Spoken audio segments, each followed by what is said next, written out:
There is a wisdom in stone. It does not move, it does not speak, but it endures. To sleep like a stone is not merely to rest.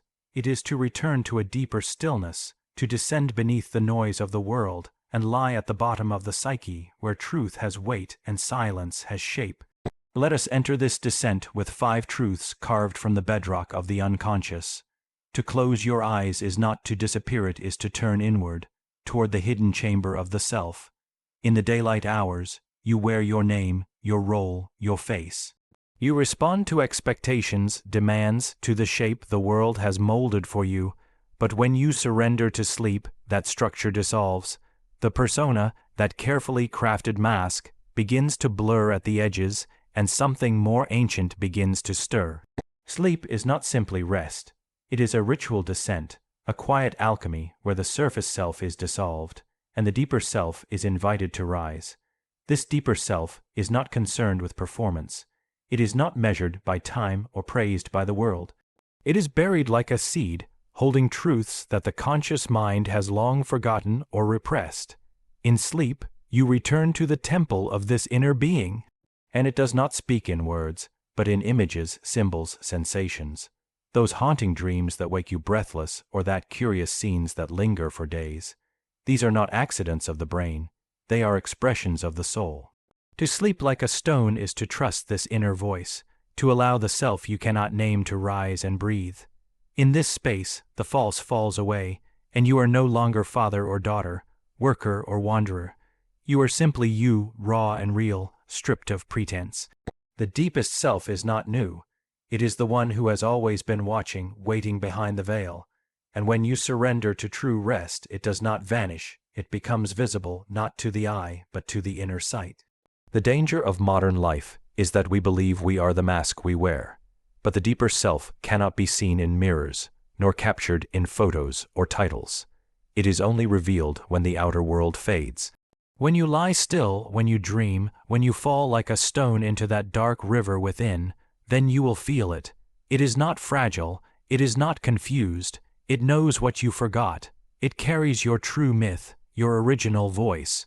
Sleep is not escape, it is initiation, and only those who trust this descent will ever rise whole. Rest is not a luxury, it is a return. It is the soul's way of calling you back from the frenzy of becoming into the quiet of being. You are not separate from the earth, you are shaped by it, born of it and bound to it, and yet in your striving and your noise you forget. You chase ideals that uproot you, identities that exhaust you, and ambitions that steal your breath. But when you allow yourself to rest, not just the body, but the psyche, the spirit, you begin to hear again the hum of something ancient beneath all your doing. The earth does not rush. It does not demand constant productivity. It moves in rhythms, in seasons, in cycles of decay and renewal, and so do you. You were never meant to be ceaselessly awake, endlessly active, perpetually performing. To rest is to realign with the natural law written not only in the world, but within your own blood.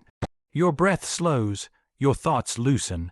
The soil of your soul becomes soft again, fertile for insight, for healing, for remembering. To rest like this is to fall inward, to descend, not in defeat, but in devotion. You sink like roots reaching back into the ground that gave them life. This is not weakness, it is wisdom. Trees must rest in winter to bloom in spring. The moon disappears to renew its light. Even the stars do not shine without silence between them. You are no different. You must go still so that the truest parts of you can be restored, so that your instincts can recalibrate and your inner compass can find true north. In rest, your edges blur. The rigid self begins to soften, and something older than thought emerges. The earth within you remembers what the mind has forgotten, that you are not made to conquer every hour, not meant to survive through constant strain. You are made to be, to breathe, to feel, to live in harmony with your limits. Rest is not an interruption, it is a return to what is essential, and when you honor it, you do not fall behind. You fall back into rhythm with something deeper than time. Sleep like a stone, rest like the mountain. Let the world spin without your hands on it. You are not held together by effort. You are held by something vaster, more ancient, more enduring. Let it carry you home. Dreams are not the noise of a restless mind. They are the voice of a deeper order speaking in the only language it knows: symbol, metaphor, image. What seems strange or fragmented to the waking ego is, in fact, the most honest expression of the soul's truth. We have been taught to dismiss dreams as random, chaotic, irrelevant, but that is only because we have forgotten how to listen. Dreams are not distractions from reality. They are revelations of a deeper reality we are too distracted to notice. When you dream, you are not escaping the world. You are stepping behind the curtain of appearances.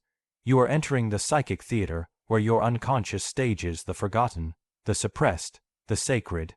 The characters in your dreams are not fiction. They are fragments of you, voices you have ignored, needs you have buried, potentials you have denied. The house you walk through, the storm you run from, the child you cannot rescue. Each of these is a symbol rising from the depths, asking to be seen, to be understood, to be integrated. We spend our waking lives chasing clarity, trying to make sense of our paths, our pain, our purpose. But the maps we seek in daylight are often drawn at night. A single dream, when honored, can reveal a pattern the intellect would take years to understand. And yet, because it comes in riddles and images, we shrug it off, as if meaning must always speak in straight lines. But the soul is not linear, it moves in circles, it hides truth in mystery, it wraps medicine in myth. To sleep without dreaming is not rest, it is exile from the temple. But to dream truly is to walk the inner labyrinth and emerge with a piece of yourself you didn't know was missing. The dream does not flatter the ego, it does not care for your goals or titles, it cares only for wholeness, it calls you to what you have abandoned, it warns when you betray yourself, it points toward what is next, not in facts, but in images that echo long after you wake. These echoes are not noise, they are instructions, if only you have the courage to interpret them. So do not push your dreams aside in the morning like broken glass, gather them, write them, sit with them. Speak them aloud. They are not distractions, they are directions from the deepest parts of you. They are the compass that the surface self does not know how to hold. And if you learn their language, if you stop dismissing the night as mere sleep, you will find that your life begins to take a shape that is not just productive, but meaningful, not just successful, but soulful. For it is in dreams that your destiny begins to speak. The night has been feared, resisted, and misunderstood. It is called the realm of darkness, of danger, of the unknown, but the truth is, the night does not deceive. It only strips away the illusions that daylight so easily sustains. In the light, we are performers. We wear our faces, play our roles, fulfill the scripts handed to us by culture, family, and fear. The daylight demands clarity, certainty, identity.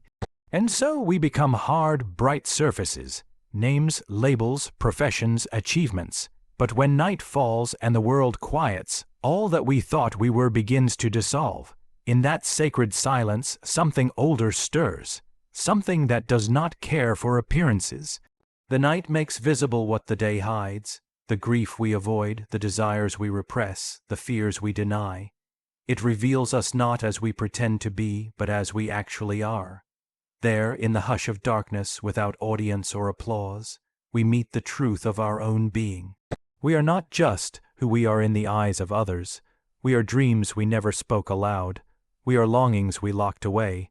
We are contradictions, shadows, ancient wounds still unhealed. The night does not fabricate these. It simply removes the distractions that keep us from seeing. And this is why night is not the enemy. It is the mirror, not the kind that flatters, but the kind that reflects the hidden architecture of the soul. We must not run from the night, but move toward it, inward, downward, where the light cannot follow. Because only there can we encounter what is raw, what is real. Only there do the masks fall off, and the mythic self, the deeper self, rise to speak. In dreams, symbols appear not to confuse us, but to reveal what logic cannot carry. In silence, the voice within begins to whisper truths that daylight drowned out. In solitude, we touch something that belongs to neither role nor reputation. This is the gift of the night. It is not chaos. It is revelation, not falsehood, but foundation. Those who fear the night have not yet learned to listen to themselves. But those who dare to be still in it, who do not distract or numb themselves, begin to awaken. The irony is that we call the night dark, when in truth it holds the soul's purest light. It is in the dark that seeds sprout. It is in the dark that wounds begin to heal. It is in the dark that the soul uncoils, unclenches, and begins to remember itself. And so, the next time you are swallowed by the night, do not panic, do not resist, fall into it like you would into the arms of something sacred, because the night will not lie to you, it will only show you what you've hidden. Not to harm you, but to make you whole. Stillness is so often mistaken for absence. In a world addicted to movement, achievement, and noise, we are taught that stillness is a void, a lack, a failure to act. But this is the great illusion. Stillness is not emptiness. It is the presence of something so vast, so deep, so unshakable that it does not need to shout to be real. It is not the silence of nothing, but the silence of everything returning to its source. In stillness, the world does not stop, it becomes more visible. The distractions quiet, and beneath the surface of the mind's endless chatter, something older begins to emerge. A presence that has no name, no agenda, no urgency. It is not trying to prove anything, it simply is. And in this sacred pause, in this suspension of striving, we come face to face with that which does not change. The eternal is not somewhere far off in the cosmos. It is here, always, humming quietly beneath the pulse of our temporary concerns. The modern mind fears stillness because it cannot control it. In stillness, there are no deadlines, no validations, no performances to maintain. There is only being, and to simply be feels unbearable when you are used to measuring your worth by what you do, how fast you go, how much you produce. But when you let yourself enter stillness, not as an escape, but as a return, you begin to feel the quiet pulse of something sacred, something untouched by the world's opinion, something that does not rise and fall with your failures or successes. Something that has always been there, waiting, like the sky behind every storm. Stillness is not passivity. It is not giving up. It is listening. It is attuning to the rhythm of the inner world, to the voice beneath the voices. And that voice does not command, it beckons. It calls you back to the center, where you are not just a name, not just a history, not just a personality. You are a vessel of something timeless, something beyond the opposites, beyond the masks, beyond the stories you tell yourself. To sit in stillness is to remember who you were before the world told you who to be. It is to feel the breath without trying to change it. It is to hear the heartbeat not as a machine, but as a drumbeat of something eternal playing through you. In that space, anxiety loses its grip. Not because problems disappear, but because you are no longer trying to solve everything from the level of the mind. You drop beneath it, into the mystery, into the deep well where truth lives without explanation.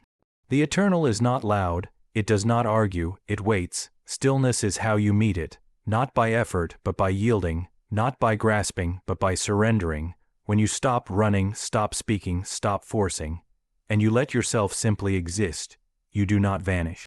You arrive, you do not become less, you become more truly what you are, so do not fear the stillness. It is not empty, it is full of presence, of truth, of depth. It is not an interruption to life, it is life stripped bare of illusion. And when you rest in it, even for a moment, you do not lose time.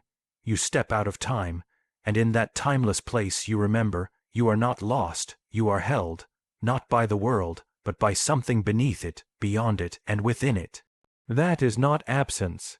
That is the eternal, waiting in the silence, in the stillness, for you to remember.